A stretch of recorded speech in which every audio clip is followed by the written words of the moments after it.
Buenos días a todos. Bienvenidos a esta tercera sesión del ciclo Joyas de la Real Biblioteca. Las dos primeras las tuvimos el curso pasado, pero nos parecía que era bueno continuar con esta profundización en todo el legado que tenemos en esa Real Biblioteca. Y bueno, la persona que tenemos hoy aquí nos va a hablar del legado en códices latinos que tenemos la suerte de tener aquí en la Real Biblioteca. Se trata de Alberto Millán Pérez. Él ha sido toda la vida profesor de latín y griego. Se va a ver en su exposición tan, diríamos, docente, en su manera tan pedagógica de explicar, además de haber elegido unas imágenes bastante espectaculares de todos esos códices. Él además ha sido colaborador en la gestión de la Biblioteca de la Facultad de Filosofía y Letras en la Universidad Autónoma de Madrid. Y además ha sido, y también en la biblioteca del Instituto de Enseñanza Secundaria Grande Cobián de Arganda del Rey. Con lo cual, pues la selección que ha podido hacer de todo lo que ha podido investigar últimamente en esta Real Biblioteca, pues ha sido bastante acertada.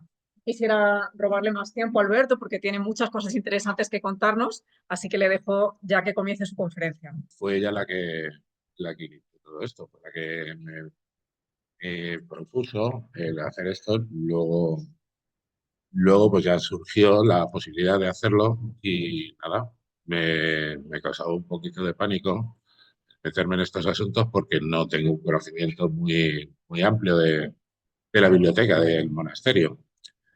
Lo único que sé es latín, pero oye, el latín parece ser que se sabe casi de todo.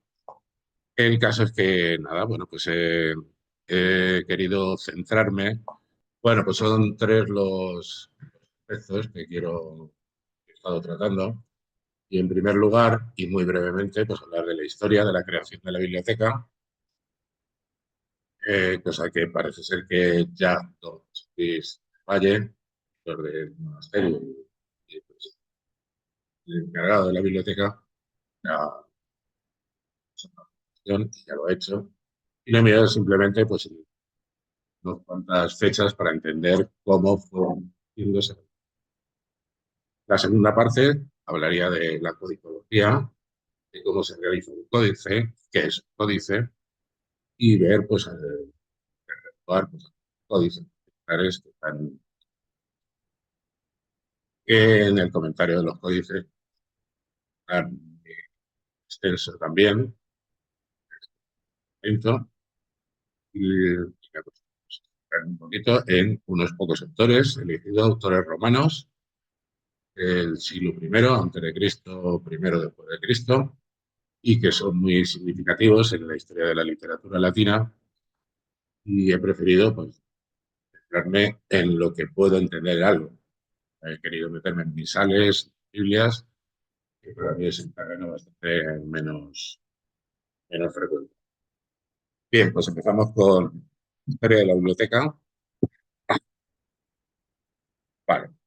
En primer lugar, pues marcar, señalar al artífice, a Felipe II, llamado el Prudente, que fue el que inició esta biblioteca con, con su colección personal. Bien, Felipe II nace en un siglo 500 que, bueno, pues Italia, fundamentalmente, pues era un periodo de auge del arte, de las letras. Al parecer, bueno, pues en España no caló tan profundamente estas nuevas ideas y, bueno, pues hubo como, no sé, más apegado a la Edad Media, casi que. Bien, en 1556 es nombrado rey, aunque ya antes su padre, Carlos I, había abdicado de sus cargos, sin llamarlos, y es el momento, el 16 de enero, 15 por la noche, donde Carlos I le hace todas las condiciones y sin demasiado problema. En 1556, el mismo año, Juan Páez de Castro, que fue bibliotecario, bien, había escrito el memorial sobre la utilidad de juntar una buena biblioteca. De él no tengo ninguna imagen, pero tengo autógrafo aquí.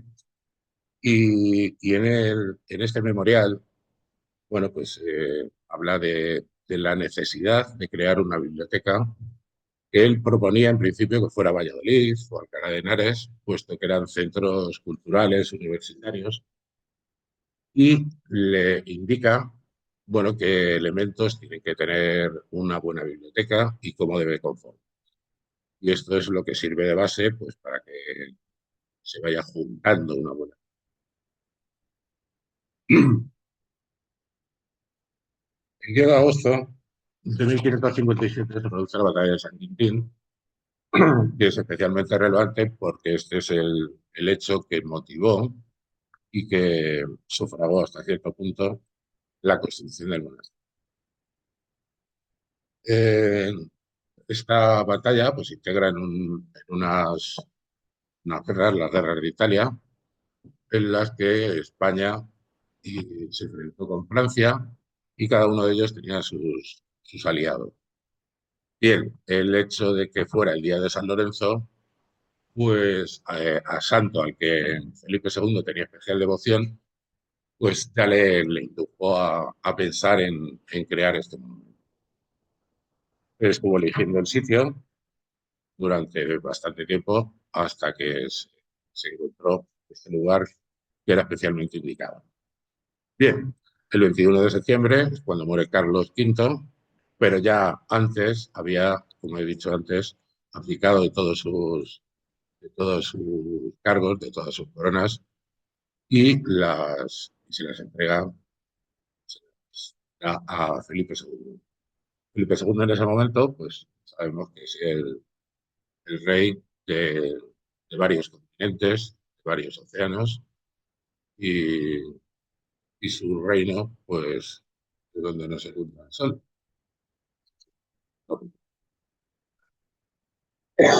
Y el 23 de abril se coloca, del 1563, se coloca la primera piedra, perdón, del monasterio. Esta piedra que vemos ahí, pues es piedra labrada y con epígrafe, y bueno, pues está ahora colocada en la exposición. Y en 1565 empieza Felipe II a enviar libros.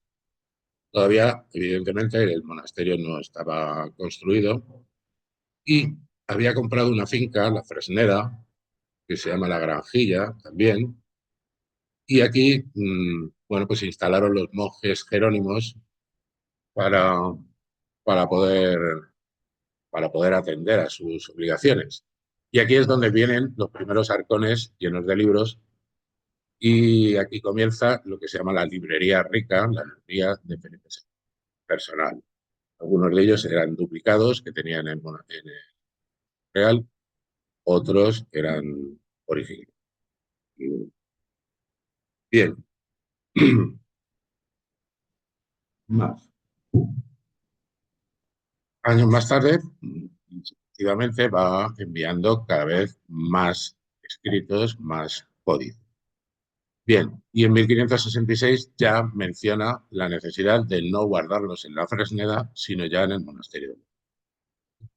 En ese momento, en 1568, ya son 1.444 volúmenes entre impresos y manuscritos. Eh, evidentemente, la imprenta, ya llevaba bastante tiempo funcionando, con lo cual no todos son manuscritos. Los manuscritos, aunque se siguen haciendo, ya son menos abundantes que los escritos que los producen. Eh, que los códices impresos. Bien.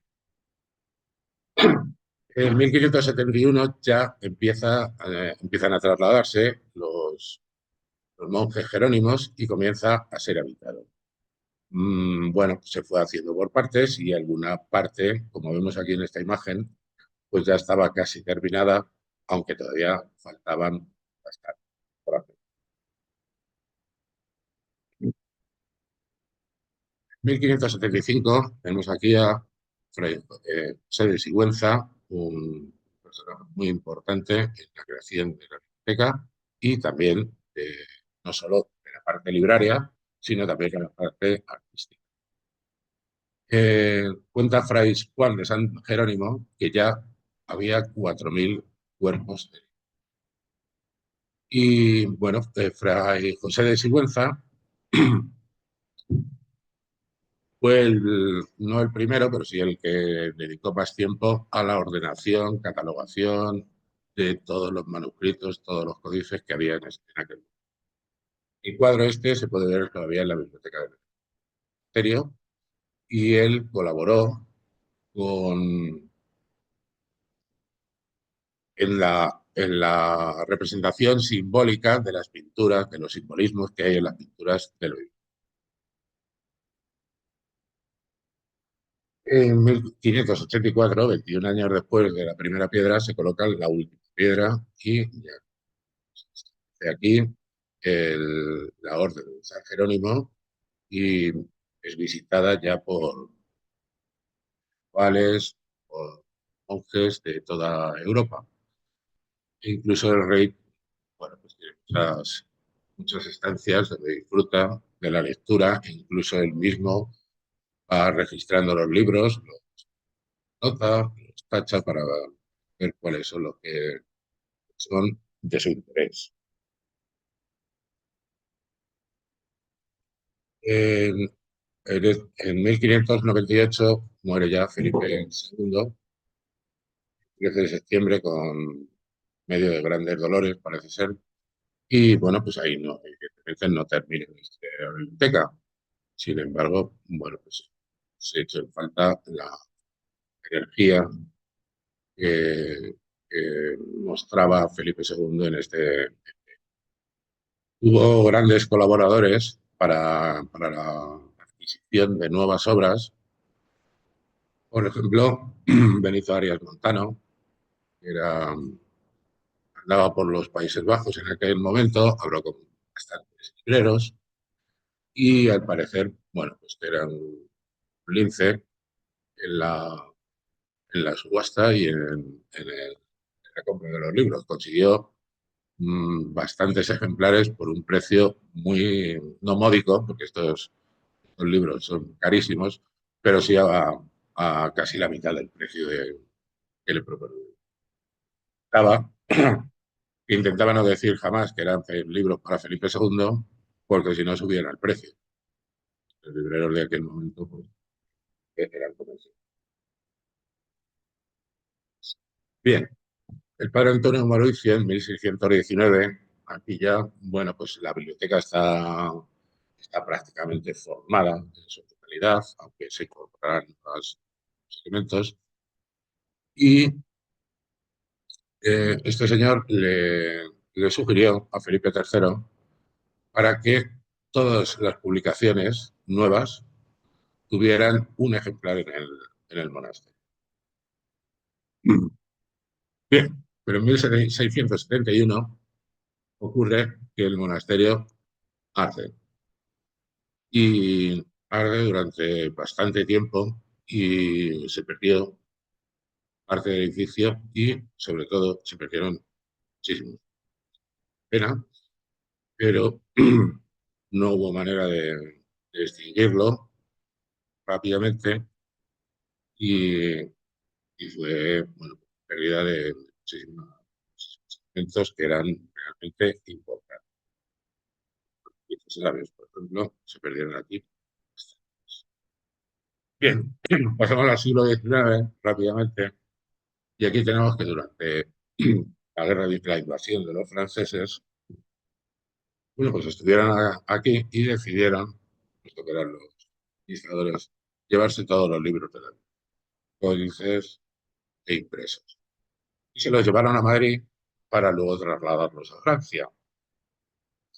En Francia todavía hay algún manuscrito y muchas cosas de España y de otros.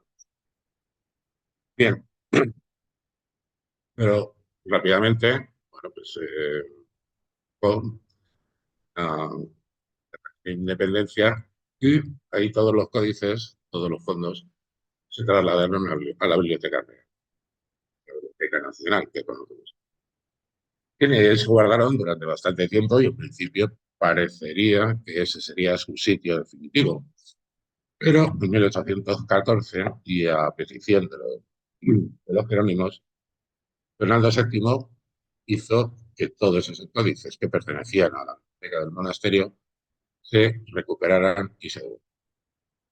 En 1837 ya parece que los jerónimos habían entrado en desgracia y la gestión de la biblioteca pasa de orden a la Real Academia de Leyes, con una intención de que fuera a lo mejor una gestión científica.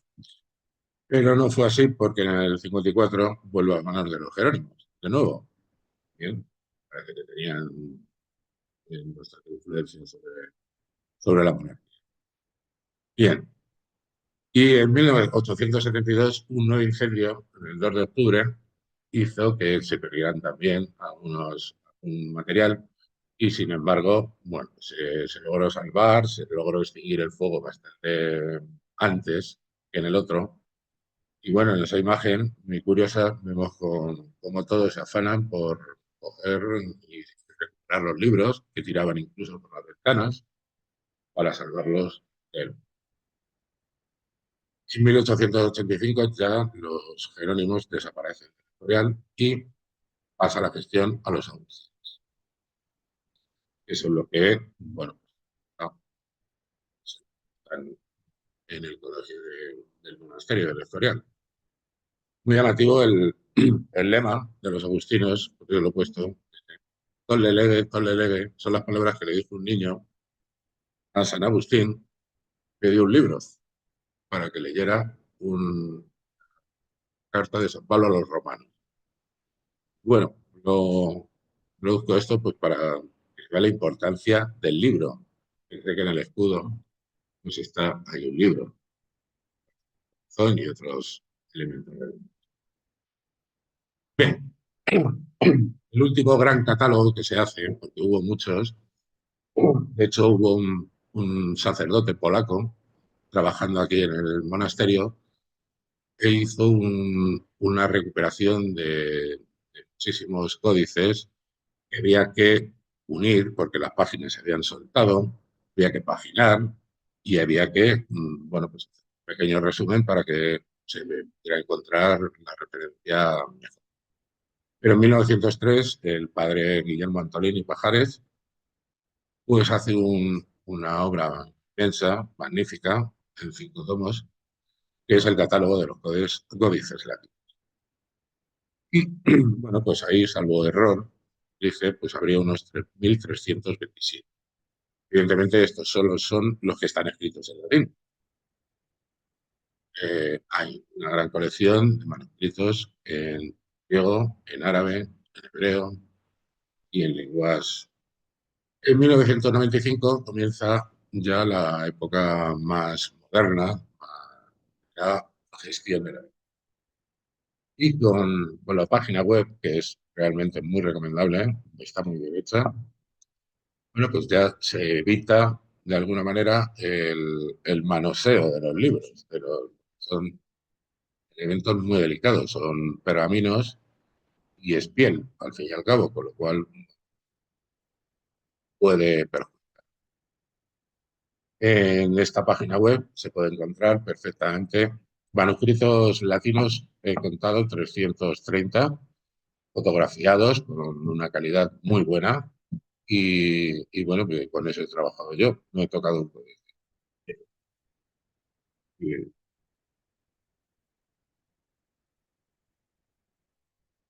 No quiero... Esta es la página web de la biblioteca y aquí tenemos el menú. Bueno, pues tenemos una información sobre la biblioteca, la historia, los recintos, la composición del fondo y en este catálogo podemos encontrar pues manuscritos, como ya he mencionado, en todos los idiomas y de todas las... A cada uno de los manuscritos les corresponde una ficha se hace la descripción del manuscrito, se cataloga, bueno, la catalogación ya está hecha, es muy llamativa, se habrán fijado y muchos sabrán que todos los libros están al revés, con las hojas fuera. Bueno, eso es para dar, hay unas cuantas explicaciones, pero parece ser que el sentido es dar uniformidad a todos los cantos de dorados para que, bueno, pues se uniforme y diera un aspecto más estético. En los registros, las escrituras, aparecen tres elementos. Una letra minúscula, que puede ser latina o griega, que indica el plúteo, es decir, el armario donde está colocado. Una cifra que indica en qué estante vertical está puesto. Finalmente, un número donde dice en qué lugar está ese libro. Todavía se mantiene este registro de la biblioteca del monasterio de León.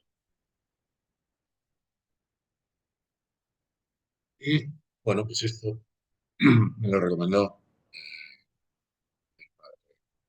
Luis del Valle y son las vitrinas que hay en el salón principal, que es la forma de acercarse a los códices. Aquí están los códices más valiosos, magníficos todos ellos. Está el más antiguo, que es uno de San Benito sobre el bautismo, y está el Codex Aureus, que este sí que es una joya.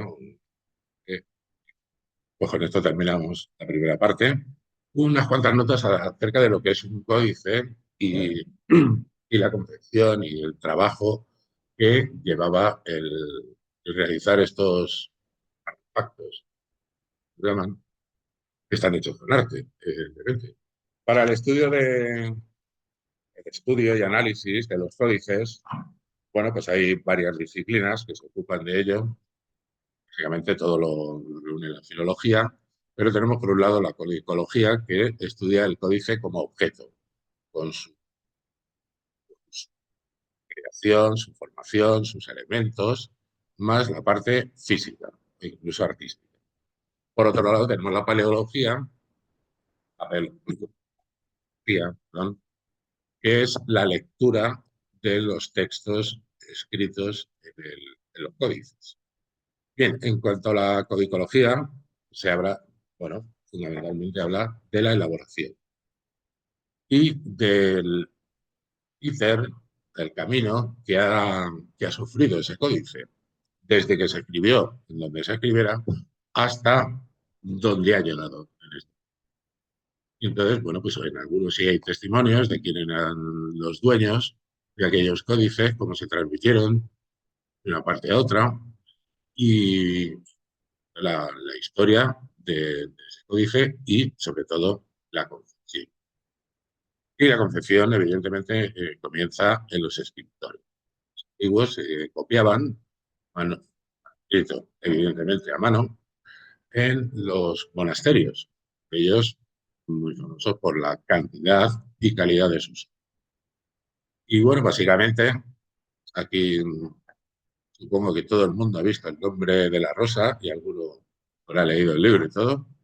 Pues en el nombre de la rosa se ve la biblioteca, se ve cómo se trabaja allí y la cantidad de horas que se pueden emplear para fabricar, para llevar a cabo un elemento que es algo suntuario. Evidentemente estos libros no eran libros de mano ni de consulta, sino que eran libros que solo podían comprar reyes, personas pero eran carísimos. Y más, e incluso ahora los facsímiles de algunos de estos códices siguen siendo muy caros. Están al alcance de la inmensa mayoría. Bien, y bueno, pues en el trabajo, en el scriptorium, bueno, pues al parecer un sacerdote, un monje o una persona dictaban y los demás iban copiando. Se seleccionaba a estos copistas por su calidad de caligrafía para que era algo hermoso. Y eso es fundamentalmente lo que tiene un códice. No solamente es importante el texto, sino sobre todo la apariencia. O sea, un resultado hermoso. Bien, la palabra manuscrito, pues evidentemente viene de manus y de scriptus, escrito a mano. Bien, puede ser una lista que hagamos de la compra, porque está escrita a mano. Pero en sentido riguroso, pues se habla de manuscritos para los códices medievales y renacentistas, ¿vale? Y con iluminación. Tenemos un manuscrito, el manuscrito iluminado es el que tiene sobre todo mucha imagen, ¿de acuerdo? Mucha ilustración. Y algunos de ellos son verdaderos cuadros, son verdaderas obras de arte. Este, por ejemplo, sé que es un prodigio. Y luego tenemos, como ya el sumum, lo más caro, el códice purpúreo. La púrpura se saca de un molusco y con ello pues, se tenían ropajes. Bueno, púrpura siempre ha sido también un elemento casi reservado a los reyes, emperadores. Y aquí, bueno, pues los pergaminos se pintaban con la púrpura y luego se escribían con letras. El oro es caro, pero la púrpura era aún más cara.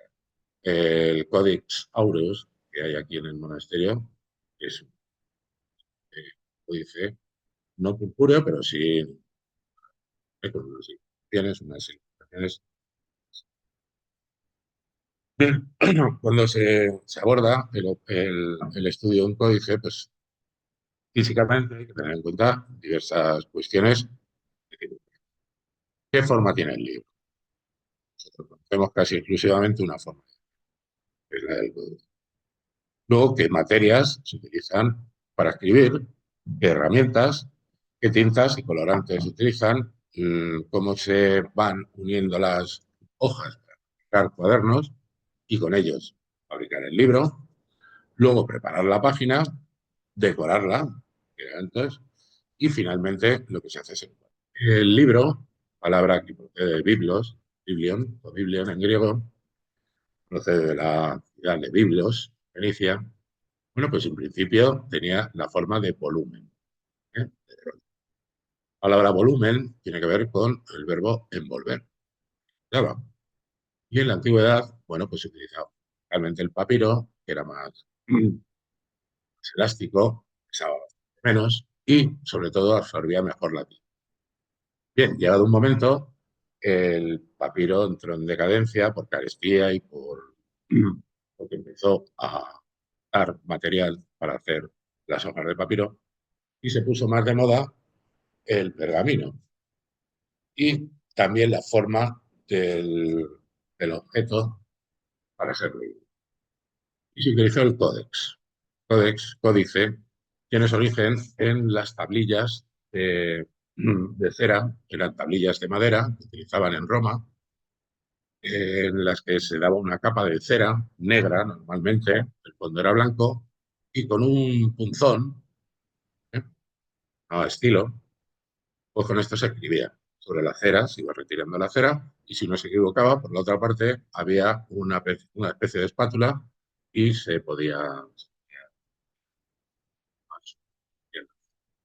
Bien, esto en principio, las tablillas escolares eran simplemente dos tablas que se acercaban, estaban enganchadas por una horquilla, pero poco a poco se fue extendiendo su uso, era más barato y más accesible, y se podían hacer de 3, tríptico, de 4, tetráptico, hasta de 10. Y en ellas, bueno, pues se inscribían el registro de acuerdos comerciales, compraventas, etcétera, etcétera, y todo ello se sellaba y se guardaba en los templos, que eran igualmente por los sitios donde y ilustración. Bien, así que nuestro libro es realmente bien. Luego, entre las materias que se utilizaban, bueno, pues ya he mencionado que el papiro era el más abundante y el más frecuente. De Egipto pasó a Grecia, a Roma, y bueno, por la fabricación se trata de conseguir plantas del papiro, cortar los tallos y nada, se cortando en láminas Y luego lo que se hace es con un tejen esas láminas, esas fibras, para que quede una. Bien, pero el papiro llegó a gustar mucho y comenzó a ponerse de moda el pergamino. Y el nombre, bueno, pues se hace derivar de la ciudad de Pérgamo. Y Pérgamo compitió durante cierto tiempo con la Biblioteca de Alejandría. En la Biblioteca de Alejandría lo que había era rollos de papiro y cada uno de ellos se llama libro. Por eso, cuando leemos a los antiguos, a los autores clásicos, no hay capítulos, hay libros. Pero tercero, quinto, eran simplemente pues cada uno de los volúmenes de esa obra. Bien.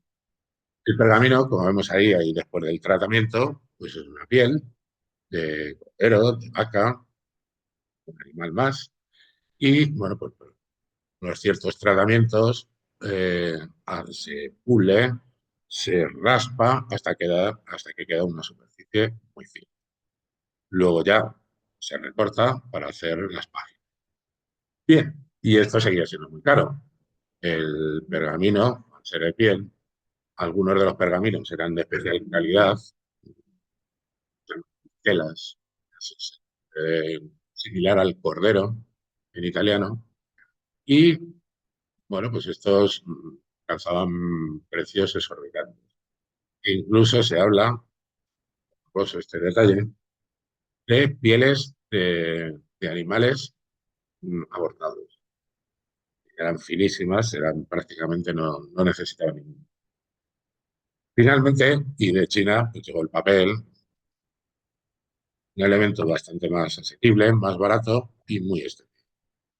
Y el papel, bueno, pues en principio también la elaboración era muy costosa, pero poco a poco, bueno, pues se fue economizando y es el soporte que más se tiene. Bien, en cuanto a las herramientas que utilizaban, la penna, pluma, bueno, pues era una pluma, simplemente de oca, de ave, y es curioso que dependiendo del tipo de escritura, de la época de que se trate, se le hacía un corte de distinta manera. Creo que todo el mundo ha escrito con pluma, no sé si de ave, pero vamos, pues hay que hacerle un corte transversal y un corte para que pueda coger la tinta. Y evidentemente cuando se traza una letra con una pluma, un rotulador gordo, pues hay líneas que salen muy finitas y líneas que salen más anchas. Esto es lo que se ve y los buenos copistas, a los que llamaban pendolistas, por la pena, pendolista es el que tiene una escritura muy bonita, bueno, pues se esmeraban muchísimo en hacer que todas las líneas fueran regulares y armónicas.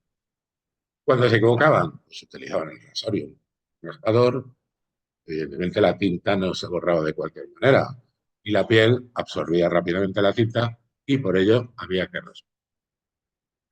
Caso extremo, y es que cuando faltaba el pergamino, se raspaba todo el documento, todo el códice, para volver a utilizar ese pergamino y escribir otra obra. Este tipo de manuscritos se llaman palimpsesto, escrito de nuevo, y se ha logrado encontrar la escritura que había antes, pues por medio de técnicas más modernas. Luz ultravioleta, luz indirecta, y algunos de ellos se han descubierto obras que se habían perdido. Finalmente, el atramentum, ater, significa negro. Un atramentum es la tinta. Básicamente es igual que el. Y con ello, bueno, pues era como se hacía la inmensa mayoría de las letras que se iban. Pero había que utilizar también tintas de colores. Y para ello, bueno, pues había muchos productos y hay muchas recetas, hay códices que se dedican exclusivamente a hablar de cómo hacer este o cual color. Yo he elegido el rojo. Y, por ejemplo, se sacaba el rojo del Kermes ilicis, que es una cochinilla de, de la encina. Bien, la palabra kermes, ahí se las ve muy redondas, parecen frutos, pero no son cochinillas. De la palabra kermes, que tiene un origen muy antiguo, pues viene la palabra carmesí. También vegetal, de la raíz, de la rubia tintorum. Rubia, más que con el color del pelo, tiene que ver con rufus, rojo, que también daba color rojo. Y aquí se extraía el jugo de la raíz y con ello se fabricaba también. Esto en cuanto a orgánicos. En inorgánicos, pues está el cinabrio, que molido, machacado, bueno, pues se consigue una tonalidad de rojo, que es famoso el cinabrio que hay en Almadén. Curioso. Y el minio, que se conoce como pintura protectora para exteriores, bueno, pues esto también se utilizaba en los códices miniados. Se llaman así por la utilización del minio. Las pinturas pintadas con minio, evidentemente se llamaban miniaturas. No porque fueran pequeñas, sino por el color. Luego lo que pasa es que, claro, ha derivado. Bien, había sustancias para crear todo tipo de tintes. El problema era cómo hacer que se adhiriera bien al pergamino. Para ello se utilizaban como la goma laca, ¿vale? Algún elemento para que se aplicara y no se quiera. En muchos códices todavía se ve que sí que hay desprendimiento de la piel. Bien, una vez que tenemos el pergamino, pues hay que doblarlo para empezar a hacer cuadernitos para poder encuadernarlo, ¿eh? Bien, al principio un bifolio, que es simplemente una hoja, pergamino, que se dobla en dos folios, pues, y con cuatro en principio se podían hacer más. El problema estaba en que cuando doblamos una hoja, el canto es algo más grueso. Si ponemos cuatro hojas, la parte de dentro se hace demasiado grande, lo cual el lomo siempre es más grande que el borde. Bien, por eso se hacía con pocos elementos. Y el más empleado era el cuaternio, cuaderno, básicamente. En él vemos, fíjense, perdón, en las partes más oscuras y más claras. Pieles de pergamino tenían una parte que era la piel hacia adentro y otra parte la piel hacia afuera, que tenía pelo. Se rascaba y se afeitaba muchísimo, siempre quedaba mal. La tendencia pues es hacer que dos caras iguales estén en la misma parte del pelo. Bien, luego había que preparar la página. Y para preparar la página había que tener en cuenta los márgenes. Cuando se va a coser y se va a encuadernar, pues el libro va a sufrir una merma. Incluso se cortaban los bordes para que no hubiera elementos, vamos, para que fuera regular. Bien, la cuestión es que en principio lo que se hacía era puntear. Era piel, se punteaba en algunos sitios para poder hacer los márgenes. Esto que es muy fácil ahora con un tratamiento, con un, sí, con un ordenador, pues esto era bastante cool. Y en aquí se puede observar, fíjense, a ver, ratón. Bueno, se ven más o menos las líneas para poder hacer la escritura. Se hacían primero las líneas verticales para marcar los márgenes y luego las líneas horizontales. Bueno, todos hemos aprendido a escribir en un cuaderno con rayas para no salirnos de los márgenes. Vale, luego viene la decoración, ¿eh? Antes incluso que la escritura, en algunos casos, y porque es bastante más delicado eh,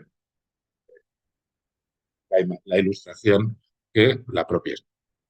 Y entre los elementos que se estudian en la decoración de un códice, está la ilustración, que sería una imagen, en principio tiene una relación un poco no muy estrecha con el texto, la ornamentación, que es todo lo que decora la página, la iluminación, que sí que tendría más que ver con el propio texto, y en concreto las letras capitales, que son las iniciales, que siempre se hacen más grandes y con mucho más florido. Finalmente la miniatura, y en algunos casos casi se emplea como sinónimos un elemento u otro. Bien, y finalmente, después de hacer todo eso, se encuaderna. En este, que se desprendió, se destrozó este libro, pues se puede apreciar cómo están los cuadernos uno tras otro, que se iban cosiendo primero entre ellos y finalmente se cosían, o a veces se pegaban, pero normalmente era cosido a las tapas. Y estas eran cubiertas. Finalmente se colocaba la cubierta, que podía ser de piel, de madera, de marfil, todos magníficos. Bien, aquí muchos de los códices de Felipe II se mandaron cuadernar en Salamanca o en Valladolid, y algunos de ellos tienen unas piezas realmente impresionantes. Bien, pues con esto termina la segunda parte. Esta va a ser más breve porque podría durar estos 2 o 3 meses, que es lo que me ha llevado a mí, y no he visto todo. Y se trata de ver códices en concreto, con sus letras y con su mensaje. Al fin y al cabo, los códices no son ni más ni menos que un medio de transmisión de la cultura. Gracias a este trabajo, pues se ha conseguido conservar gran parte, bueno, sí, la mayoría de los escritos de la literatura romana se perdieron, irreversible. Y lo que conservamos, que será un 20% de los textos, bueno, pues en gran parte se debe a la tarea, a la labor de estos monjes que transmitieron. Al principio, bueno, pues dada su condición religiosa, pues parece ser que serían más interesantes dedicarse a los textos religiosos. Y sin embargo, bueno, pues también por prestigio o por, bueno, siempre que no se opusiera mucho a la doctrina, pues tenían mucha fama leer Horacio, a Virgilio. Algunos de los palimpsestos que se han encontrado precisamente tenían textos de autores romanos bajo y se borraron para escribir textos romanos. Y se dijo durante cierto tiempo que, claro, la Iglesia se ocupó de eliminar esos textos para, bueno, pues hacerlos desaparecer y escribir encima textos de tipo religioso. Parece ser que no era la tendencia, era simplemente una cuestión de necesidad. Bien, en esta primera página, que es la que está en el póster, en el cartel anunciador, pues es claramente A. A veces se distinguen malamente. Esta se ve bastante bien, pero junto a la A, pues tenemos ahí una muralla. Tenemos un señor que está con un libro y está orando al ángel, que no interpretar, y a un caballero que está a la derecha. Bien, y he seleccionado 5, uno de cada siglo. De más antiguos no he encontrado ninguno que tenga un autor romano, que es lo que a mí me interesaba. Y el primero es del siglo XI y es de Vitruvio. Vitruvio es un libro de arquitectura. La referencia de la biblioteca es F319 y está en la página cuarta. Bien, aquí en este tamaño bastante mal, por eso, vale, lo he ampliado, espero que se vea algo mejor. Y bueno, pues en este manuscrito lo que tenemos pues es una serie de características. La paleografía es la ciencia que hace posible leer cosas que son casi ilegibles para un lector. Cuando vemos esto, vemos ahí un fárrago de signos, no sabemos muy bien, pero poco a poco vamos entrando y vemos que sí, que son caracteres que se pueden leer perfectamente. Todas las caligrafías, bueno, intentan ser bonitas, pero lo que escribimos cada uno de nosotros, a veces lo entendemos solamente nosotros y a veces ni eso. Y esto los profesores tenemos experiencia con los exámenes. Sabemos que leer es mejor esto. Y bueno, pues este es el prefacio de Vitruvio a su obra de arquitectura, en la que habla, en principio, se crea Augusto. Y bueno, pues más.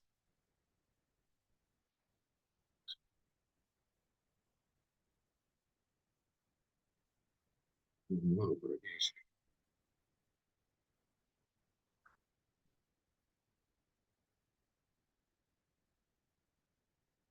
Bueno, para apreciar algunos elementos de las... Bien, bueno, esta palabra se lee perfectamente. Falta más que saber el alfabeto latino. No hace falta ni saberlo. Latino es el que mejor conoce. Bien, eh, aquí tenemos, a ver si llego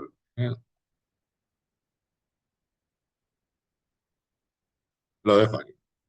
Bien, tenemos una primera línea en mayúsculas y en rojo.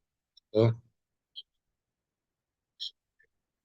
el título de lo que se va a leer.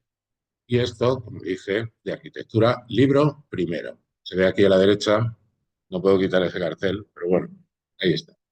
Y bueno, pues el resto, Cundiwina, tuam mens, humen, imperator caeser. Las mayúsculas se ven bastante bien, creo. Luego ya las minúsculas, pues ya se han borrado, dice, hay que fijarse en esta mancha que hay aquí, en los márgenes, perdón. Y bueno, pues hay una serie de características que hacen que nos permiten situarlo en el tiempo. La caligrafía dependía un poquito también de modas y de usos. Hay desde las letras capitales romanas que vemos en las inscripciones, bueno, que son perfectas y están hechas prácticamente con regla y compás. Bueno, pues la letra manuscrita va cogiendo otras formas y, bueno, pues estas serán escrituras muy esmeradas y no es la misma la escritura que estaba vigente en el siglo VI que en el siglo XVI. Bien, y bueno, pues se observan algunas cosas llamativas, por ejemplo, la doble L, la D, que es una letra muy característica, esta de aquí, ¿veis? Se ve, ¿no? La D y la E. La D y la E, ¿vale? Y el resto pues se ve bastante bien. La H, a pesar de estar en mayúscula, tiene la forma de la minúscula. Bien, y esta se ve que tiene la forma de nuestra H minúscula. Hay un elemento que perturba bastante la lectura y son las ligaduras, abreviaturas. Porque una misma abreviatura o un signo puede corresponder a intervalos. Y eso a veces da bastante fatigas. Es frecuente ver el signo que todos conocemos del ampersand, aunque no lo conozcamos por ese nombre. Es el signo que algunos leen AN, y es simplemente una E y una T. Et, et, I. Y muchas veces nos llega AN, ¿no? del SAN. Y ya digo que esto procede de E y luego una. Pero en algunas palabras se pone en lugar de la E y la T. No es simplemente como la conjugativa palabra y ahí se pone la E. Bien, también es muy llamativo y a veces es un problema esta letra que parece una F y sin embargo es una S. ¿Eh? Se suele dar bastante. Y estas dos que hay aquí al lado se llegan a ver bien. Sí, un poquito. Estas dos que parecen dos Y son dos R. El hecho de que una letra vaya hacia arriba o vaya hacia abajo de la línea del texto, pues también depende de varios factores y de... Bien, en este texto lo que hace Vitruvio dedicarle esta obra y le está diciendo que le perdone porque igual no es el momento apropiado para presentarle esta obra porque está muy ocupado en sus labores de gobierno con... Bien, visto en latín, bueno, pues la letra se puede entender algo mejor. Bien, la mayoría de las palabras se pueden entender, ¿eh? Yo siempre he dicho a mis alumnos que sin haber estudiado latín, todos sabemos, pues la mayoría, un 80% del vocabulario español es latín. Y lo único, pues hay que entender un poquito cuáles son las claves de la evolución, del cambio, para entender algunas otras. Bien, más. Y quiero.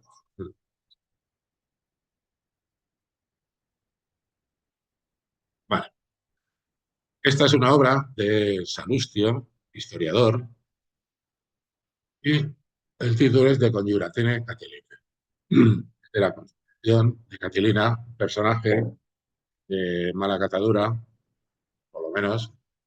Cicerón y Salustio le pintan como una mala persona y conspiró para quedarse con el poder en el año 63 a.C. y asesinar a Cicerón, que era el cónsul designado para ese. Cicerón descubrió toda la conspiración e hizo que, supongo que es muy famoso un cuadro en el que aparece el senador romano y una persona, un senador declamando, y otro que está en primera fila, que es Catilina, que está algo avergonzado. Tuvo que marchar de Roma rápidamente y finalmente fue muerto. En, este, en esta imagen, perdón,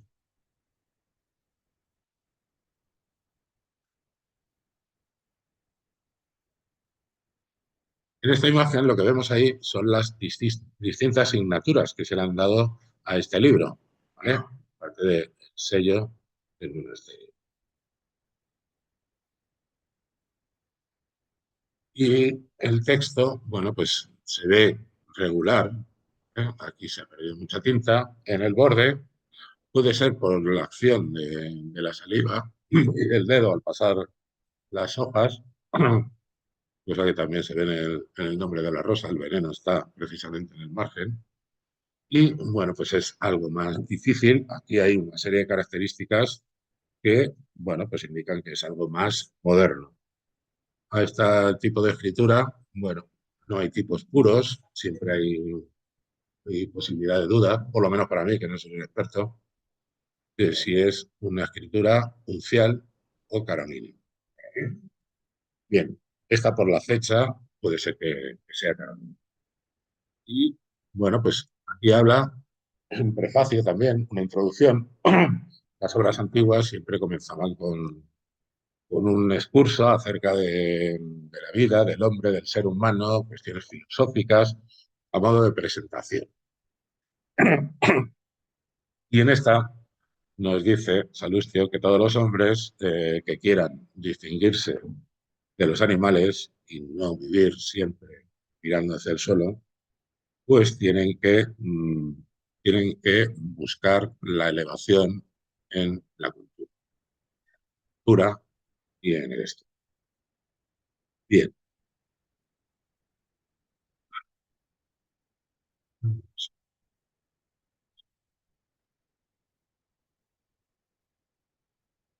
Bien. Ah,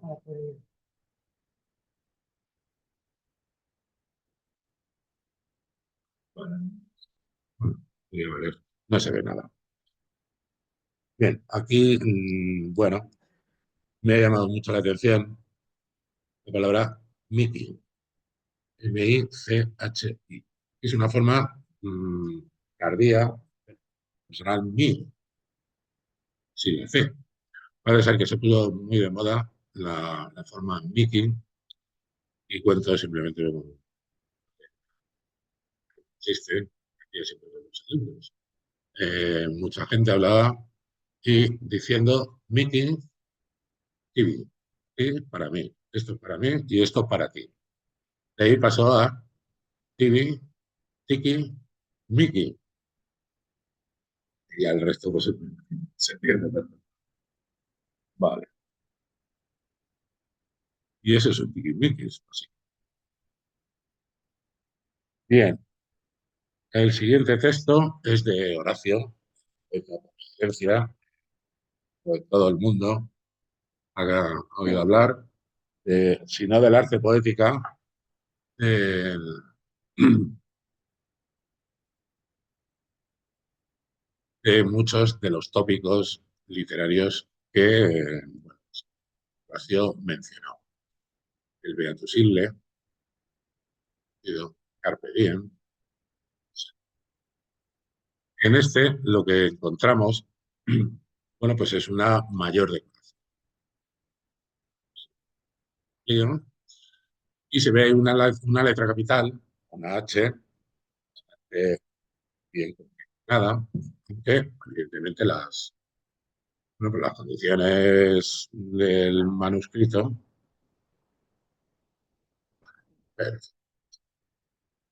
Bien, y es muy llamativo en este que, no sé si por ahorro o por falta de pericia o por lo que fuera, en vez de marcar cada inicial de verso, lo que han hecho es simplemente trazar una línea roja para destacar cuál es la primera letra de cada verso.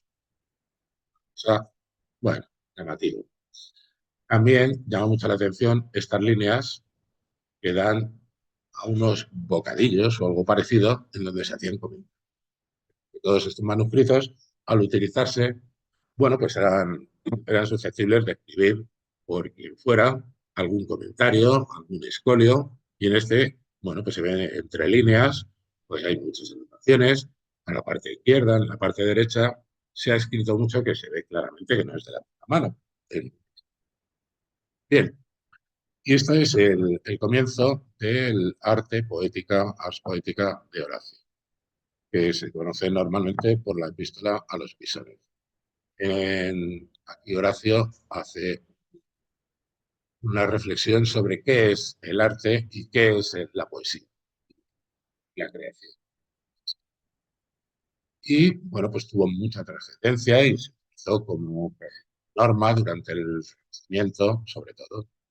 Y es muy llamativo cómo empieza. Humano capiti cervicem pictore quinam ingres sequelit, que viene a decir que si a un pintor se le ocurre hacer un mamarracho, como ponerle una cabeza de caballo a, un, a una mujer o un ser humano y ponerle plumas a cualquier elemento, bueno, pues que haga lo que quiera.